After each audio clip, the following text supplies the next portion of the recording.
আমরা এমন একটা দেশে বসবাস করি, কি বলবো রাষ্ট্রকে, কি বলবো সরকারকে জানি না।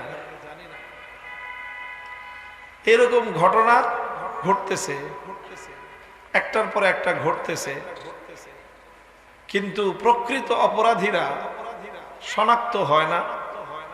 প্রকৃত অপরাধীরা এই জাতীয় ক্ষেত্রে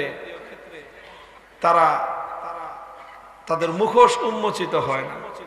এখানে দুই ধরনের অপরাধী থাকে। কয় ধরনের?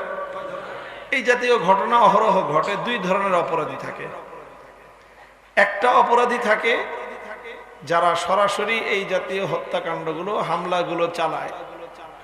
এরা সাধারণত হয় ভাড়াটিয়া কিলার। ৫,০০০ ১০,০০০ টাকা দিয়ে এই সকল খুনি ভাড়া পাওয়া যায়।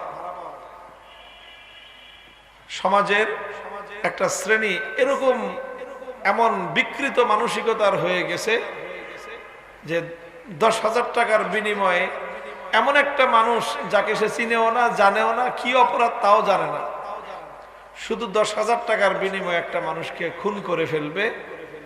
এইরকম প্রচুর পরিমাণ খুনি, পেশাদার কিলার এই সমাজে বসবাস করে।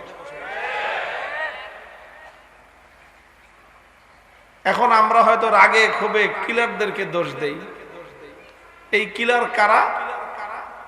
18 বছর, 20 বছর, 22 বছর বয়স, কারো হয়তো একটু বেশি, কম।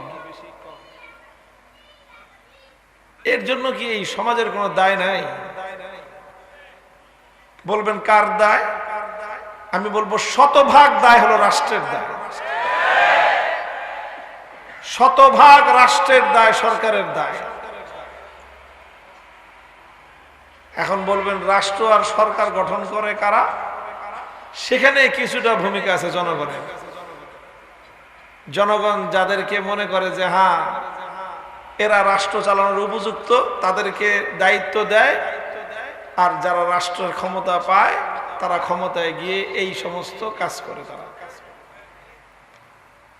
এই দেশের জনগণের বড় একটা তাদের ব্যর্থতার জায়গাটা হলো এই যে কাদের হাতে দেশ জাতির ভবিষ্যৎ নিরাপদ, এই বুঝটুকু তারা বুঝতে পারলো না। আর আমাদের ব্যর্থতার জায়গা আছে, আমরা বুঝাইতে পারলাম না। আমরা বুঝাইতে পারলাম না রে ভাই আপনাদেরকে।